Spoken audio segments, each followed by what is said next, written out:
Write down question, find time period.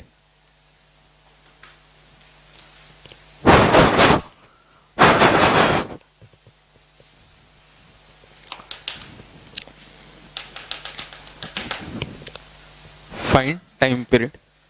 बघा हे spring mass सिस्टीमचेच आपल्याला टाइम पिरियड काढायचे आणि या स्प्रिंग मास सिस्टीम मध्ये थोडंसं आपल्याला constraint relations type spring mass system दिलेली असते. पहिलं इझी असतं, पहिलं सगळ्यांना येऊन जाईल, नो प्रॉब्लेम. हे के आणि हे इकडं काय आहे मास एम. सेकंड इथं स्प्रिंग आहे, हे इथं अटॅच केलं रिजिड एंड, इथं मास एम. थर्ड असं आहे, हे वरती स्प्रिंग आहे, spring constant k, spring constant k, इथं पुली आहे आणि या ठिकाणी काय अटॅच केलं mass m. In these three cases you have to calculate the time period.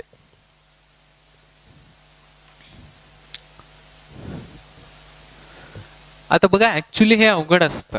अवघड म्हणजे कसं थोडं जास्त डोकं लावावं लागलं असतं. पहिली केस काय सोपीच आहे, त्याचं काही नाही. सेकंड केस मध्ये बघा बरं कसं होईल. हे जर मास यम मी किती डिस्टन्स न खाली ओढलं एक्स, किती न ओढलं एक्स, तर ह्याच्यामध्ये एक्स न डिस्प्लेसमेंट होईल का? नाही. किती न स्प्रिंगची स्ट्रेचिंग होईल? एक्स बाय टू न.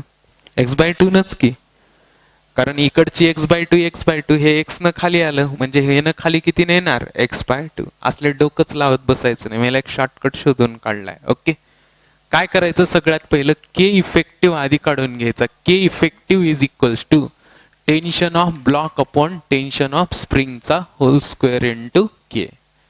मग टाइम पिरियडचा फॉर्म्युला साधा वापरायचा, 2 पाय अंडर रूट. काय फॉर्म्युला असतो स्प्रिंग मासचा? एम अपॉन के ऐवजी काय वापरू? K effective. बघा मी सिंपल फॉर्म्युला डिराईव्ह केलाय, तसला विचारच करत बसायचं नाही कोण कितीनं स्ट्रेचन कोण काय होईल ते. सरळ k effective is equals to T B by T S चा whole square into k T B. आता टेन्शन्स काढायचे. टेन्शन्स काढणं सोपं आहे.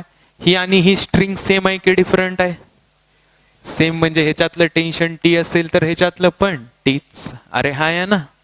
मग या केसमध्ये टेन्शन ऑफ ब्लॉक पण काय आहे? टीच. टेन्शन ऑफ स्प्रिंग पण टीच. होल स्क्वेअर के, टी टी कॅन्सल, के इफेक्टिव्ह काय आला? केच. मग टाइम पिरियडचा फॉर्म्युला काय झाला? 2 pi under root m by k. पहिल्या डायग्रामचं आलं सर्वांना. आणि असंही त्याचं काही डोकं लावायची गरजच नव्हती. मास एम खाली एक्स न आलं तर स्ट्रिंग बी कितीनं स्ट्रेच होणार आहे? एक्सच. ती एकच लाईनच्या अलॉंग होते म्हणून time period 2 pi under root m by केच. Now come in this case. या केसला या चला पटकन सांगा. ही स्ट्रिंग एकच आहे, याच्यामधलं टेन्शन टी असेल तर ह्याच्यामधलं पण किती असेल? टीच. अरे हो की नाही? मग हे टी टी झालं तर स्प्रिंगच्या तिथं टेन्शन किती झालं? 2t. मग के इफेक्टिव्ह किती झाला बघा बरं? टेन्शन ऑफ ब्लॉक, ब्लॉकचं tension T upon tension of spring, स्प्रिंगचं टेन्शन किती? 2t. त्याचा होल स्क्वेअर इंटू के. हे T T cancel. So k effective काय झालं? के 2चा स्क्वेअर 4. सो के इफेक्टिव्ह किती झालं? K by 4. मग टाइम पिरियड किती आला? 2 pi under root m upon खालती काय येईल? के बाय 4. अपॉनचं 4 वरी गेलं. सो आन्सर काय आलं? 2 pi under root 4 m by k. लक्षात. त्याच्यानंतर next now come towards this one. याच्याकडे या. याच्याकडे काय येईल पटकन सांगा आता मला. इथलं टेन्शन काय असेल पोरांनो? आधी इथलं काढूत, कुठलंही काढा तुमच्या मनावर. इथलं काढूत, इथलं टी असेल तर इथलं पण काय असेल? टी. टी टी, कारण एकच स्ट्रिंग आहे म्हणजे टेन्शन काय असेल? सेम. मग इथलं टेन्शन किती असेल? 2t. अरे हा या ना. मग k effective is equals to tension of block, ब्लॉकच्या तिथलं टेन्शन किती आहे? 2t upon tension of spring, स्प्रिंगच्या तिथलं टेन्शन किती आहे? टी. त्याचा whole square into k. Cancel झालं. सो 2चा square 4. K effective 4k. So time period काय आलं? 2 pi under root m by 4k. These are the answers. Got it? नीट बघा, मी ह्याच्यामध्ये खूप सिंपल टेक्निक शोधली. काय टेक्निक शोधली? सगळ्यात पहिलं के इफेक्टिव्ह काढायचा. कसं? Tension of block upon tension of स्प्रिंगचा होल स्क्वेअर इंटू के. मग कसं फाइंड आउट करणार, थोडं डायग्राम कडे जायचं. ही स्ट्रिंग आणि ही स्ट्रिंग काय आहे, सेम. ह्याचं पण टेन्शन टी, ह्याचं पण टेन्शन टीच, म्हणून दोघांचं टी टी सेम. के इफेक्टिव्ह केच 2π√m/k. Now go toward second diagram. कुठल्या बी एकाच टेन्शन लिहा. इथलं लिहिलं मी टी, तर इथलं काय येईल, टी टी टीच येईल. एकच स्ट्रिंग आहे, म्हणजे टी टीचं वरी किती येईल, 2t. किंवा काही जण काय करतील, आधी इथलं लिहितील टी, लक्षात. मग हे इथलं आणि इथलं लिहिले तर काय लिहावं लागेल, t/2 t/2, कारण ह्या दोघांचं ऍडिशन इथं पाहिजे. मग हे t/2 t/2 काही लिहा, काही फरक पडत नाही. मग k effective tension of block, ब्लॉकचं तिथलं किती, टी अपॉन स्प्रिंग, स्प्रिंगच्या तिथलं 2t, T T cancel. k upon 2चा स्क्वेअर 4, k/4 2π√m/k/4 अपॉनचं 4 वरी गेलं 4m/k. Now go towards next. या फिगर मध्ये बघा, इथलं टेन्शन टी लिहिलं, इथलं किती लिहिलं, टी. एकच स्ट्रिंग आहे, टी टी किती येईल, 2t. काही जण असे लिहितील, आधी इथलं टी लिहितील, मग इथलं किती लिहावं लागेल, t/2. इथलं किती लिहावं लागेल, t/2. मग k effective tension of block 2t upon tension of spring T, T T cancel, 2चा स्क्वेअर 4, के इफेक्टिव्ह किती आला, 4k. 2π√m/4k. This is the answer. लिखे, अरे लिखे क्या. नेक्स्ट पुढचा.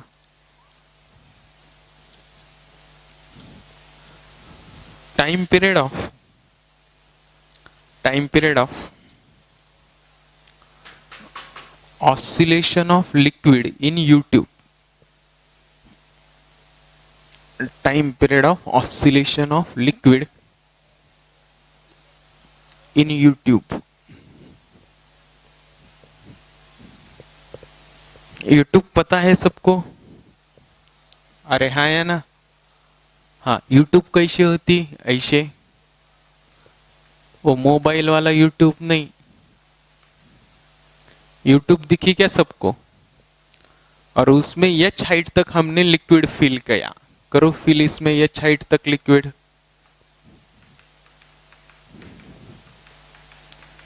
किया सबने, अरे हाँ या ना.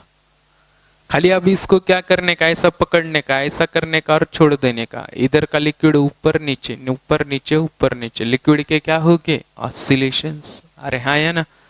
युट्यूब मध्ये लिक्विड भरायचं, थोडं ट्यूबला हलवायचं आणि ठेवायचं. इकडचं वरी गेलं तर इकडचं खाली वरी खाली वेरी, म्हणजे लिक्विडचे काय होतात, ऑसिलेशन्स.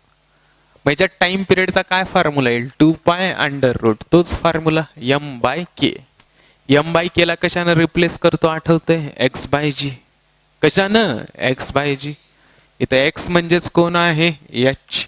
संपला आन्सर, h/g. व काही जण ह्याचं डेरिवेशन करते 10-10 मिनिट. आलं का लक्षात. एक लाईन मध्ये आन्सर येतं, 2π√m/k. इथं m आणि k नाही, त्याला कशाने रिप्लेस करू शकतो, x/g. Here x is nothing but height, so h/g. संपला कार्यक्रम. Write down next. A gas is filled in a cylinder. A gas is filled in a cylinder of cross-sectional area capital A. Of cross-sectional area capital A.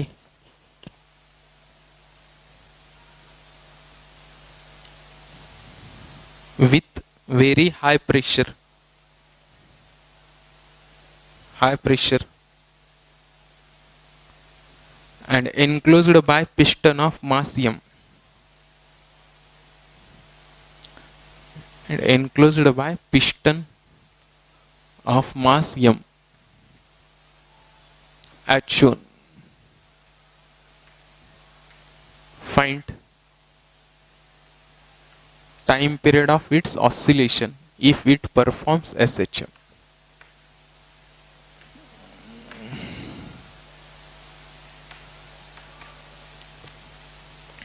Find time period of oscillation if it performs. क्या perform कर रहा है वो, SH. निकालो diagram.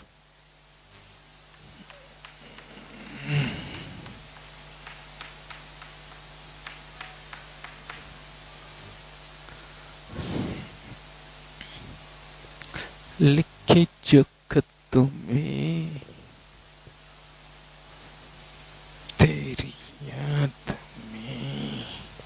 झालं का? चला आता हे जर डेरिवेशन एकदम सिंपल असतं, थोडंसं लॉजिक लावून करायचं असतं, बाकी काहीच नसतं. थोडंसं लॉजिक लावून म्हणजे कसं करणार? इथं फोर्सचा फॉर्म्युला काय असतो? M omega square into Y. Now tell me which quantity is responsible to produce the force. इथं फोर्स कोण प्रोड्यूस करायले? पिस्टनचं प्रेशर. मग फोर्सला मी काय लिहू शकतो? Pressure into area. So M into omega square. Y ची व्हॅल्यू मॅक्सिमम झाली, तिलाच काय म्हणणार आपण? एच. संपलं. ओमेगा स्क्वेअर पी एला ए पी लिहितो upon M H. So omega under root A P by M H, that is 2 pi by t. T या साईडला आलं 2 pi under root m h upon A P. बघा किती simple आहे. Time period 2 pi under root Maharashtra upon Andhra Pradesh. लक्षात. मग महाराष्ट्राचे teacher थोडे भारी म्हणून न्यूमरेटरला, आंध्राचे बी भारी पण थोडे कमी भारी म्हणून डिनॉमिनेटरला. एक लक्षात ठेवायची टेक्निक. लक्षात.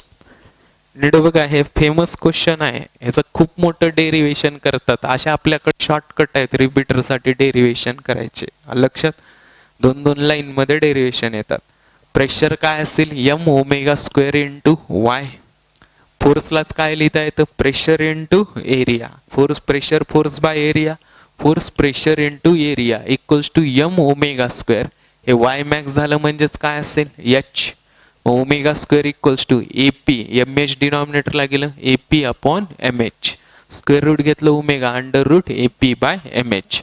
ओमेगा म्हणजेच 2 पाय बाय टी. टी या साईडला आलं 2 पाय, हे त्या साईडला गेलं m h by A P. म्हणजे टाइम पिरियड काय असतं? 2 pi under root Maharashtra upon Andhra Pradesh. हो गया क्या? नेक्स्ट लिखो इलास्टिक पेंडुलम. Elastic pendulum.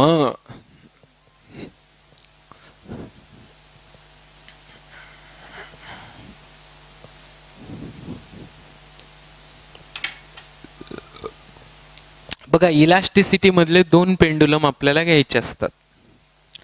पहिला पेंडुलम कोणता असतो? कन्सिडर करा, दिस इज द इलास्टिक वायर. ज्यांना माहित नाही त्यांनी क्वांटिटी आहे एल, त्याची काय असते? लेंथ.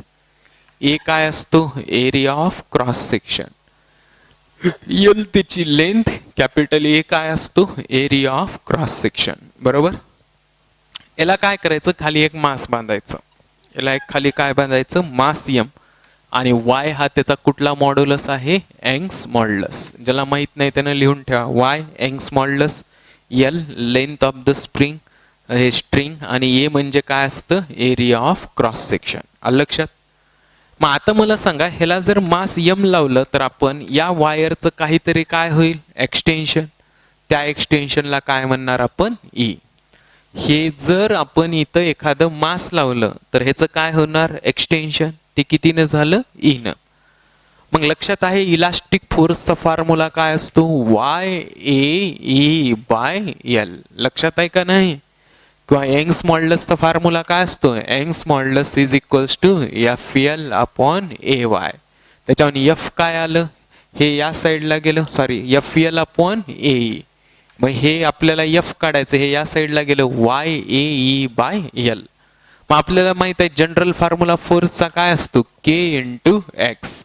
एक्स म्हणजेच काय? एक्सटेन्शन. म्हणजे के ची व्हॅल्यू काय झाली? Y A by L. म्हणजे टाइम पिरियड ऑफ ऑसिलेशन काय झाला? 2 pi under root m upon k ची व्हॅल्यू ठेवा वाय ए बाय एल. अपॉनचं एल वरती गेलं, सो टाइम पिरियड काय आलं? 2 pi under root M L upon A Y. लक्षात. नीट बघा, नीट बघा, नीट बघा, एकदम सिंपल आहे. काय असतं हे? ही तुमची वायर आहे आणि ह्या वायरला खाली काय बांधलं? मास एम. इलास्टिक वायर आहे. मास एम लावल्या लावल्या त्याच्यामध्ये काय झालं? एक्सटेन्शन. ऑसिलेशन्स होतात का? नाही. System comes in the equilibrium. आता जर तुम्ही हा मास एम ला ओढून सोडून दिलं, असं ओढून सोडून दिलं, now it starts to oscillate. आता त्याचे काय स्टार्ट होतात? ऑसिलेशन्स. लक्षात. मग ह्या ऑसिलेशनचा we have to calculate the time period. कसं कॅल्क्युलेट करणार? एकदम सिंपल आहे.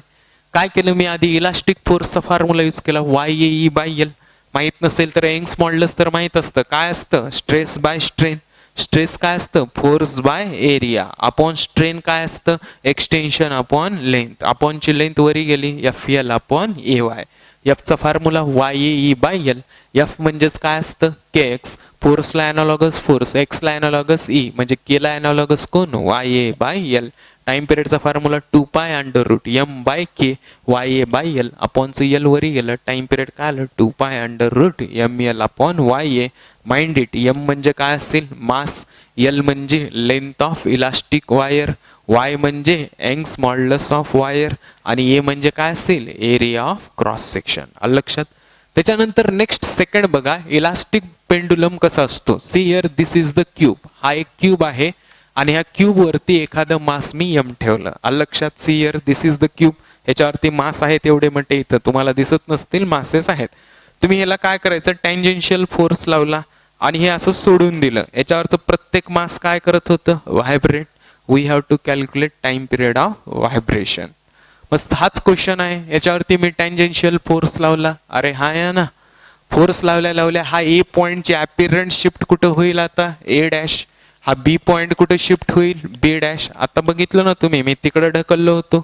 हे जर मी इकडे ढकलला, हा पॉइंट ए आहे, ह्याला ढकलला तर ए कुठं गेला? ए डॅशला पलीकडं. तसंच बी पलीकडे जाईल, बीचा कुठं जाईल? बी डॅशला. आणि हे अँगल किती तयार होतील? थिटा. हे अँगल किती तयार होतील? थिटा. आणि इथून इथपर्यंत डिस्टन्सला काय म्हणणार? एक्स. आणि या एक्सला काय म्हणणार? Lateral displacement. लक्षात? ह्याला काय म्हणणार? किंवा अपीरंट बी म्हणलं तर चालेल, अपीरंट डिस्प्लेसमेंट. लक्षात? मग आता सर्वांना माहित आहे. काय माहित आहे सर्वांना? हे एल म्हणजे काय आहे? ह्या क्यूबची लेंथ. मग याचं रिजिडिटी मॉड्युलस काय असतं? Stress upon stress by strain. Stress म्हणजे काय? Tangential force upon cross sectional area. A is the cross sectional area of cube.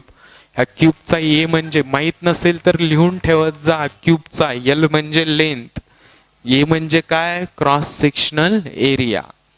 मग आता इटाचा फॉर्म्युला एफ बाय ए. स्ट्रेनचा फॉर्म्युला इथं काय असतो? X by L. So apparent shift x upon length.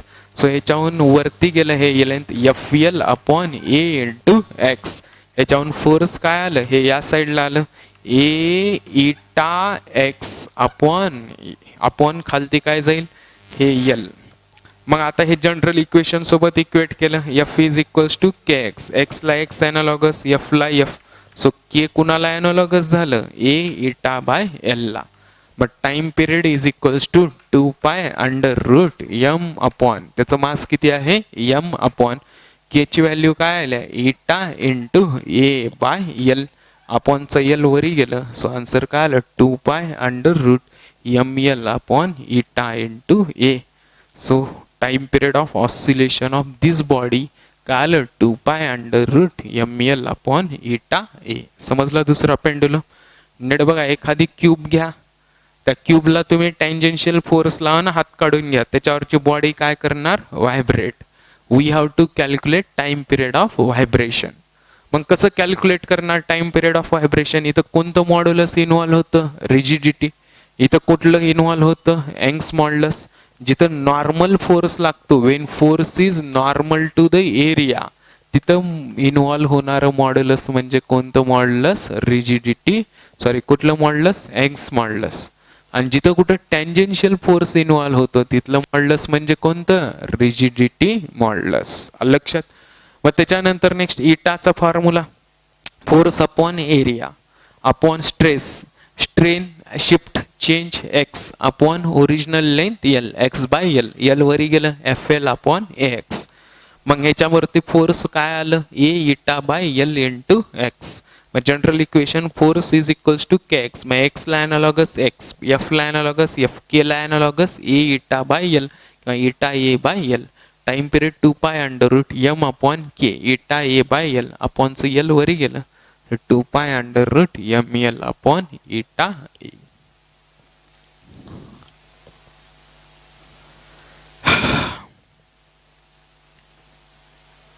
झालं? झालं का?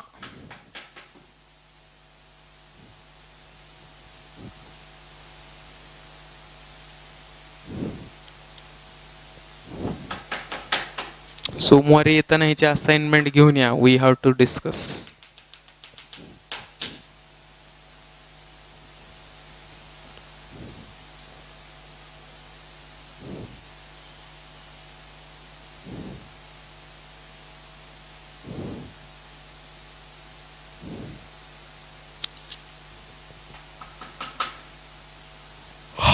लिहिलं का?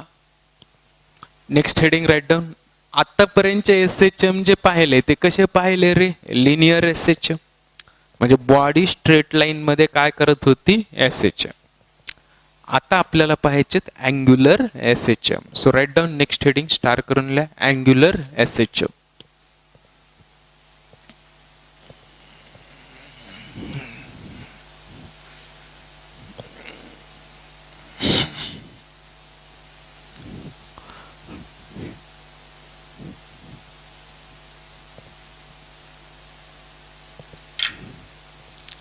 Next heading angular SHM. Write down the SHM in which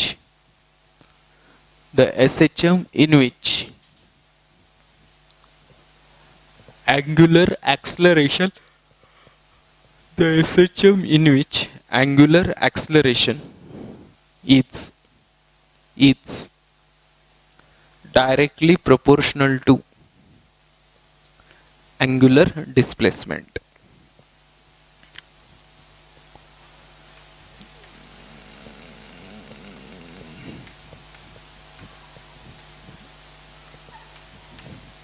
झालं? नीट बघा इकडं. इतक्या वेळचे सगळे एसएचएम जे पाहिले होते ते कोणते एसएचएम होते? Linear SHM. आता कोणते पाहिजेत? Angular SHM. अँग्युलर एसएचएम म्हणजे काय असतात बघा. आता those SHM in which angular acceleration directly proportional to angular displacement. म्हणजे अल्फा डायरेक्टली प्रोपोर्शनल टू कुणाला असतो? थिटाला. कारण आतापर्यंत कसं होतं रे? ए डायरेक्टली प्रोपोर्शनल टू काय होतं? Minus y. म्हणजे alpha directly proportional to minus theta. आलं लक्षात? तेच प्रोपोर्शनॅलिटी कडून कॉन्स्टंट लिहायचा. काय कॉन्स्टंट लिहायचा? Omega square. म्हणजे अल्फाचा फॉर्म्युला काय आला? Minus omega square theta. आलं लक्षात? मग आता बघा बरं तिकडं कुठला फोर्स होता? Restoring force directly proportional to काय होता? Minus Y. ट्रान्सलेशनल मध्ये फोर्स असेल तर रोटेशनल मध्ये काय असतो? टॉर्क. मग इथं कुठला टॉर्क असेल रे दाद्यांनो? Restoring torque. Directly proportional to, त्याला टू आर लिहितात. डायरेक्टली प्रोपोर्शनल टू काय असेल? Minus theta. कारण वाय ला एनालॉगस कोण असतं? थिटा. मग restoring torque equals to proportionality काढून कॉन्स्टंट लिहितात. ह्या सी कॉन्स्टंटला काय म्हणतात? Torsional constant. किंवा काही जण याला टॉर्झायनल कॉन्स्टंट पण म्हणतात. Torsional constant.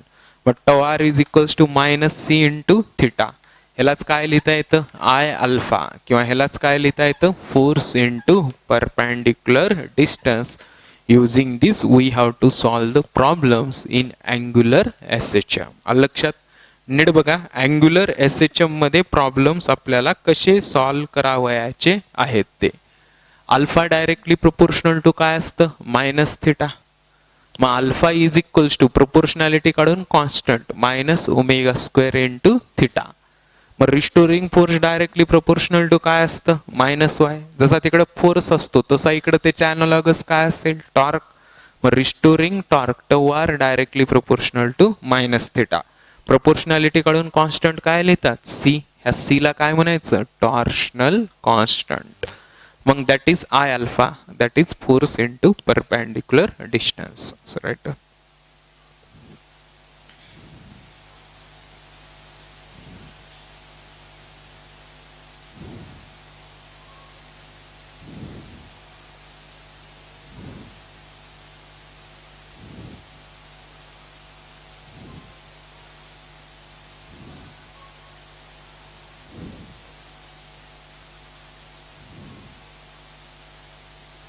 लिखे क्या?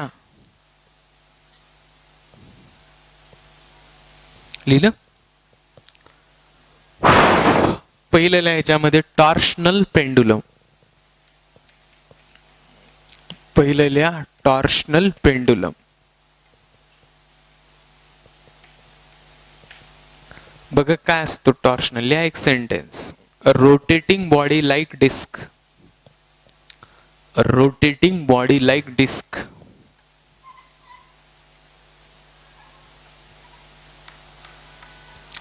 Rotating body like disc is connected to the string of length L as shown.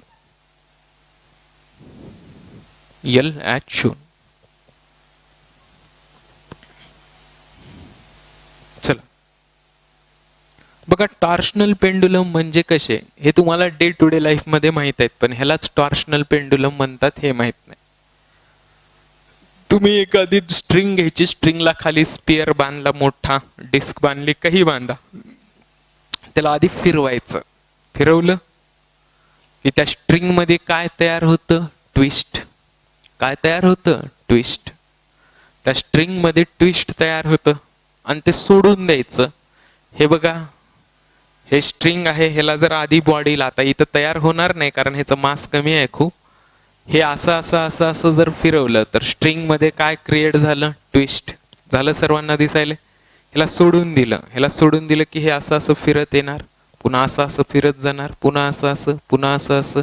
ह्यालाच कुठला पेंडुलम म्हणतात? Torsional pendulum. याचं बेस्ट एक्झाम्पल असतं, तुम्ही झोके वगैरे खेळता बघा बांधून आपल्या घरामधल्या 2 कड्यांना. ते शेतात बांधायचे तर दिवस गेले तुमचे. घरात कड्याला बांधता, कधी कधी त्याच्यावर बसता आणि उग काय करता? असं स्वतः गोल गोल फिरता आणि त्या दोऱ्यांना वरती काय होतं? ट्विस्ट. मस्त पाय दूर करता की ते फर फर फर फर फिरत येतं, पुन्हा असं बरोबर, पुन्हा असं, आणि शेवटी थांबतं. That is called as the torsional pendulum. आलं लक्षात?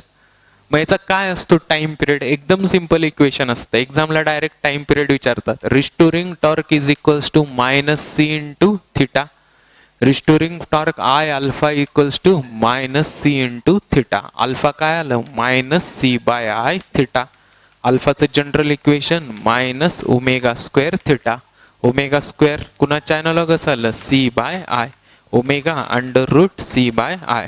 ओमेगा म्हणजेच 2π टाइम पिरियड. टाइम पिरियड इकडे आलं, so time period 2π √I/c. This is the expression for time period 2π √I/c. I म्हणजे काय असतं? Moment of inertia. आणि C म्हणजे काय असतं? टॉर्शनल कॉन्स्टंट किंवा टॉर्झायनल कॉन्स्टंट. लक्षात? नीट बघा, एकदम सिंपल आहे. काय आहे टॉर्शनल पेंडुलम म्हणजे? एखादी स्ट्रिंग घ्यायची, बॉडी बांधायची, बॉडीला खाली असं फिरवायचं की स्ट्रिंग मध्ये काय तयार व्हावं? ट्विस्ट. बॉडीला सोडून द्यायचं, ते ट्विस्ट ओपन होत होत इकडं तिकडं, तिकडं इकडं बॉडी फिरते आणि त्याचे काय होतात? ऑसिलेशन्स. मग त्याच्यामध्ये तयार होणार रिस्टोरिंग टॉर्क काय असतो? -c theta. आत्ताच पाहिलं. Restoring torque I alpha equals to -c theta. Alpha -c/I theta. अल्फाचं general equation -omega theta. Omega स्क्वेअरला अॅनालॉगस कोण आलं? c/I. Omega √c/I that is 2π/t. T इकडं आलं 2π √I/c.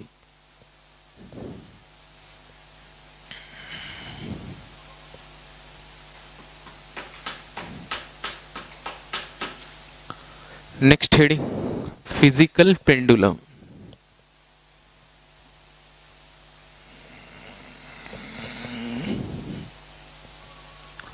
हा झाला torsional pendulum.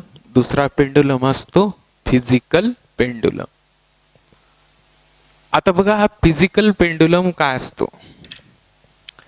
Any body can be the physical pendulum. Any body can be the physical pendulum. कुठलीही body physical pendulum असते. लक्षात? म्हणजे कसं बघा, लहान असताना तुमच्या कानाला धरायचे आणि असं धरून उचलायचे, ती काय तर दाखवायचे रे, काय तर हरिण हरिण हरिण. केलेत का तुम्हाला? करायचे बाबा आम्हाला. असं धरायचे, असं कानातून धूर निघायचा, हरिण दाखवायचे ना, असं असं हलवायचे. पण तेव्हा मला माहितच नव्हतं, त्या टायमाला मी फिजिकल पेंडुलम होतो. लक्षात? Any body can be the physical pendulum. तुमची शेंडी धरली ना, असं उचलली ना, असं असं हलवलं तुम्हाला, you are the physical pendulum. तुम्ही चलत चलत कुठं तर रॉड दिसला, मुलं असं धरतात आणि लटकतात तिथं आणि इकडं तिकडं करतात, मस्त दिस is also physical pendulum.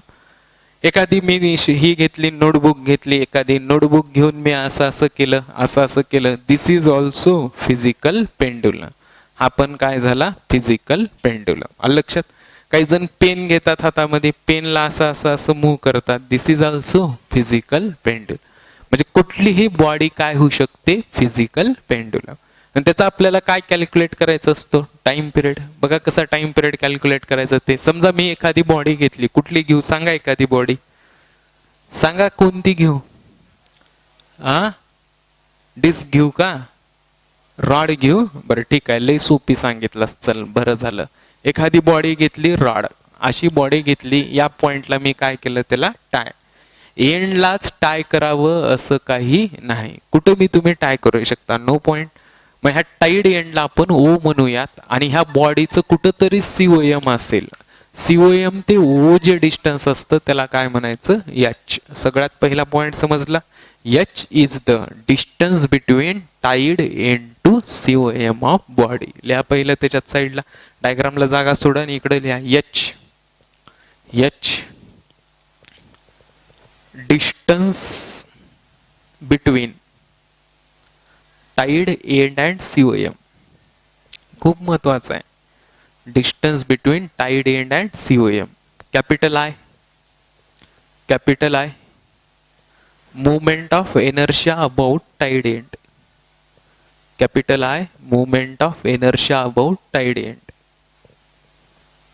Capital I म्हणजे काय movement of inertia कुठल्या एंडच्या along टाईड एंडच्या along. आलं लक्षात. Now look at the board. आता ही बॉडी अशी रोटेट व्हायला इकडून तिकडं तिकडून इकडं. मी ह्या बॉडीला असं एका पॉइंटला पकडलो, इथलं सी इथं आले, हे इथून इथपर्यंतचं डिस्टन्स किती आहे एच, आणि हे ना अँगल किती केलंय थिटा. अँगल किती केलाय बॉडीनं थिटा. आलं लक्षात.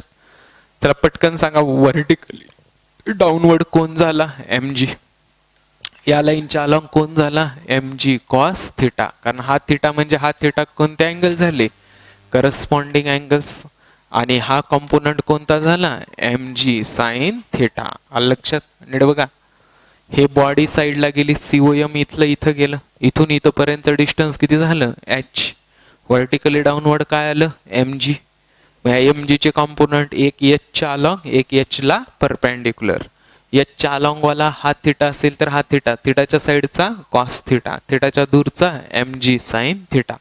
नीट विचार करून सांगायचं आता मला, बॉडीला जागेवरती घेऊन येण्यासाठी कोण रिस्पॉन्सिबल आहे, एम जी साइन थिटा की एम जी कॉस थिटा. मग restoring torque is equals to I alpha is equals to force into perpendicular distance. पटकन सांगा, moment of inertia I alpha, force कोणता फोर्स रिस्पॉन्सिबल आहे m g sine theta, हे minus m g sine theta. Perpendicular distance point of rotation पर्यंतचं perpendicular distance किती आहे H into H. आपल्याला माहित आहे एस एच एम व्हायला आहे म्हणजे थिटा व्हेरी काय पाहिजे स्मॉल, म्हणजे साइन थिटाला अप्रॉक्सिमेटली काय लिहितो थिटा, म्हणजेच I alpha equals to minus m g sine थिटाला थिटा इंटू एच. मग अल्फाला काय लिहिता आलं मला minus m G h by I into theta. मग अल्फाचं जनरल इक्वेशन काय असतं minus omega square into theta. मग ओमेगा स्क्वेअर इक्वल्स टू काय आलं रे m G h by I, omega under root m G h by I. Omega म्हणजेच 2 pi by t, T या साईडला आलं, सो आन्सर काय आलं 2 pi under root I by M G H. This is one of the most important expression for time period of.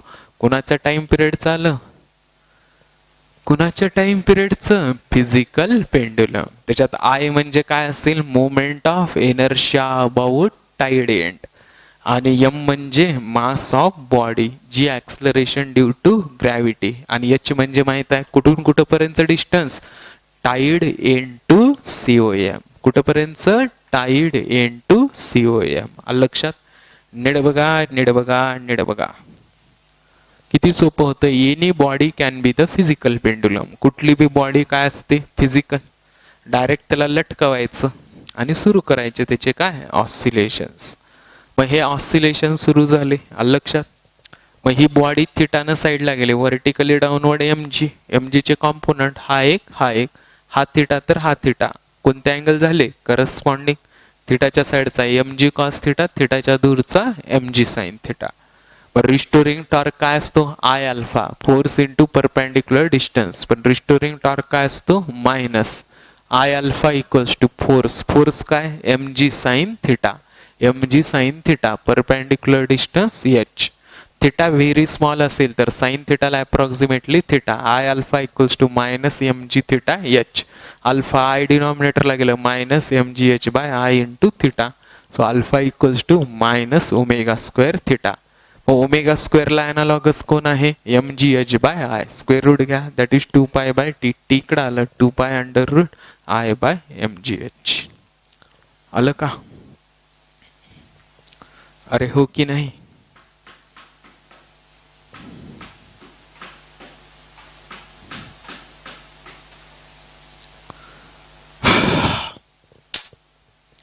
लय bore व्हायलंय आज. तुम्हाला बी व्हायले? रोजच होतंय का तुम्हाला? आज सॅटरडे आहे ना, सॅटरडे फिवर वेगळाच असते. काय लाईफ मधला सगळ्यात भारी दिवस म्हणजे सॅटरडेची नाईट, आणि लाईफ मधला सगळ्यात घाणेरडा दिवस म्हणजे सोमवारची सकाळ. हे 2 दिवस, हे सोमवारची सकाळ तर लय बोरिंग असते हो. सगळं नव्यानं सुरू. इथं उगच आलो वाटतंय यार मी ह्या टीचिंग फील्ड मध्ये. तिकडं सॉफ्टवेअर मध्ये कसलं भारी, शनिवार रविवार शुक्रवार सुट्टी. हा पोरांनो मस्त मजा करायची, मेट्रो सिटीत राहायचं. तसं तर मी इंडियात नसतोच म्हणा.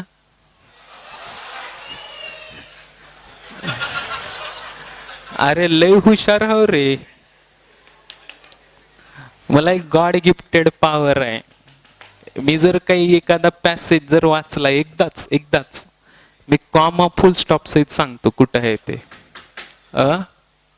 काय हे इतिहास भूगोल जे असायचे का तुमचे, इतिहास भूगोल ती संस्कृत ती मराठीत नाही 1-2 कडे, या 3 विषयाला तर मला आठवतंय की 100च्या खाली कधीच मार्क पडले नाही.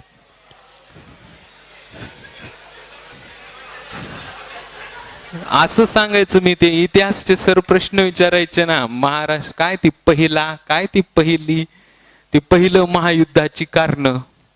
मी असं सांगायचं ते गाईड नवनीत मध्ये जसं लिहिलंय का एक्झॅक्ट असं मला दिसायचं, सगळं वाचल्यासारखं सांगायचं मी. असं पहिल्या महायुद्धाची कारण, पहिलं कारण पुढं असं ते डबल टिंबला काहीतरी म्हणतात की, हा डबल टिंब त्या इसवी सन या दिवशी कॉमा, कधी कधी तर म्हणायचं लाईन बदलली म्हणायचं. एवढं मला दिसायचं ते. तसली पॉवर आताही आहे ती पॉवर माझ्याकडं. इंग्लिशचं का, इंग्लिशला थोडे मार्क्स कट होतात की. इंग्लिशचं कसं आउट ऑफ पडतील? कुणाला आहेत का 10वीत इंग्लिशला आउट ऑफ? एनीबडी? नोबडी? आमच्या वेळेस खूप अवघड होतं रे. आमच्या वेळेस तसलं हे नव्हतं आम्हाला तुमच्यासारखं. काय ते ओरल नव्हती होय? तुमचा इंग्लिशचा पेपर कितीचा होता? 100चा? तुम्ही त्या इसवीसनातले हो का? इतिहास भूगोलचा आमचा 150चा होता. तुमचा? आमचा 150चा होता. मॅथ आमचं 150, तुमचं 100. मॅथ 80. तुम्ही लय फुसके आहो मग. सायन्स तुमचं? आमचं 150चं सायन्स होतं. सायन्स 150चं. ते तसलं रेजिस्टन्सेस इन पॅरलल सिरीज ते तर असं पाठ असायचं आम्हाला. कॉमा फुल स्टॉप ती डायग्रामची बी गरज नाही आम्हाला. ती डायग्रामची इक्वेशन 1 फ्रॉम फिगर बी नाही तिथं. तरी जमायचं आम्हाला लिहायला. म्हणजे याचा मिनिंग असा नव्हता आम्ही पोपटपंची करायचो, समजायचं सगळं आम्हाला. आणि 10वीत आमचं एकच टार्गेट, आम्हाला 5वी पासून एकच शिकवलेलं, 10वीचे मार्क फक्त शाहूला लागण्यासाठी, ह्याच्या पलीकडे काहीच नाही. हे आम्हाला 5वी पासून शिकवलेलं. आम्ही बी तेच बघणार, शाहूला कसं लागायचं. लागलो शेवटी. शाहूत एकच शिकवलेलं आम्हाला, COEP ला कसं लागायचं. कारण तर शाहूला IIT नावाचं माहित बी नव्हतं. शाहूला IIT काय असते ते, शाहूला IIT प्रकार नव्हता आधी. मग तेवढंच टार्गेट ठरलेले आमचे. आणि पुन्हा आमचं बी टार्गेट ठरलं, आता एकच शाहूला कसं लागायचं. ते ह्याच्यातच आयुष्य गेलं. नाहीतर आज सॉफ्टवेअर मध्ये लय मजा आली असती पोरांनो. चला लिहा पुढचं. याचा एक प्रॉब्लेम काय, माझ्यापेक्षा ज्यांना मी एक्झाम मध्ये सगळं दाखवायचो, आज ते US UK ला आहेत माझे फ्रेंड सगळे. आज मला वाईट वाटतंय. पण त्यांच्यापेक्षा खूप कमवलो मी, ती गोष्ट वेगळी. पण त्यांनी भारी आहेत ना जरा. US आणि UK तर लय भारी आहे यार. UK तर काय भारी आहे माहित आहे का, उन्हाळ्यात तर रात्री 10:30 पर्यंत उजेडच असते. लय भारी आहे. हा 10:30 ला अंधार पडते, 8 पर्यंत ऊनच असते संध्याकाळी, आणि लगेच सकाळी 5 ला उजडते. एवढी छोटीशीच नाईट आहे म्हणजे उन्हाळ्यामध्ये UK ला. काय झालं बे, तुम्हाला चान्स नाही पोरांनो जाण्याचा जास्त. तुम्ही काय डॉक्टर म्हणल्यास खूप रेअर जणांना चान्स येतो. का बाहेर जाऊन करायचंय, मग तुम्ही हरामखोर आवलंय बाहेर जाऊन करत असता. आमच्या गव्हर्नमेंटनं तुम्हाला शिकवायचं, तुम्हाला फुकटात शिकवायचं, 13,000 फीस घेऊन. 13, 5, 10 गव्हर्नमेंटचं सांगायला. हा प्रायव्हेटला शिका ना तुम्ही, डीम्डला शिका, कुठं बी जावा, आम्हाला काही नाही. तुमची फीस गव्हर्नमेंटनं भरायचं 25-25 लाख, आणि तुम्ही जाऊन बाहेरची सेवा करायचं. आज कसं रे पोरांनो. तसल्यांना तर मला आधी हाना वाटते बघा. फीस आमच्या गव्हर्नमेंटनं भरायचं, बरोबर की नाही. तुम्हाला बाहेर जायचं असलं तर तुम्ही पूर्ण फीस भरायची गव्हर्नमेंटची. ते फॉर्म भरायचा नाही, EBC काय असते ते, काय तर EWS नाही, ते EBC BB शाळेत असताना भरायचो ना 2 रुपये वाले आपण.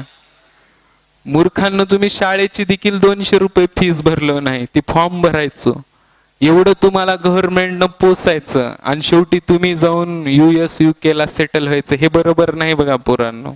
का आहे बरोबर. हा व्हेरी गुड. चला लिहा. एक रॉड घेतं काय, ring of mass M and radius capital R. A ring of mass capital M and radius capital R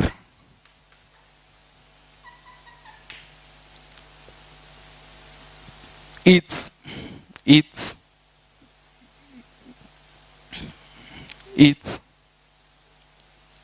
hinged at a distance,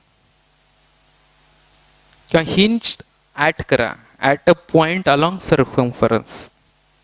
Hinge at a point along circumference and rotate. Find its capital T. Find its capital T.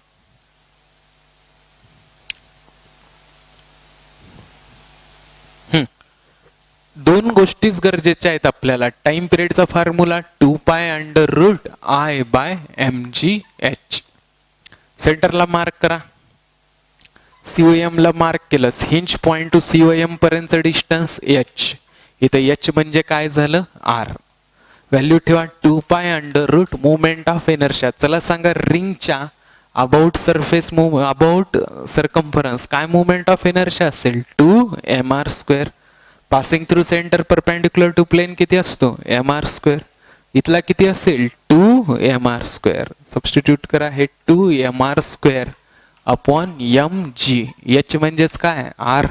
R आणि square cancel, m cancel. काय answer, 2π√2r/g. हे चाललं का answer. Next write down. A disk is hinged. A disk is hinged at a distance r/2 from center. At a distance r/2 from center and oscillate it's capital T. Oscillate it's capital T. चला पटकन hinge पॉइंटच्या अलॉंगचा I movement of inertia काढता येईल का नाही? अरे हो की नाही? ह्याचा मुवमेंट ऑफ इनर्शिया किती काय झाला? I C. आपल्याला इथला काढायचा आहे म्हणजे आय इज इक्वल्स टू काय झालं? I c plus M R square. I c डिस्कच्या सेंटरचा moment of inertia m R square by 2. M into distance किती? R by 2. आर बाय 2 चा स्क्वेअर किती? R square by 4.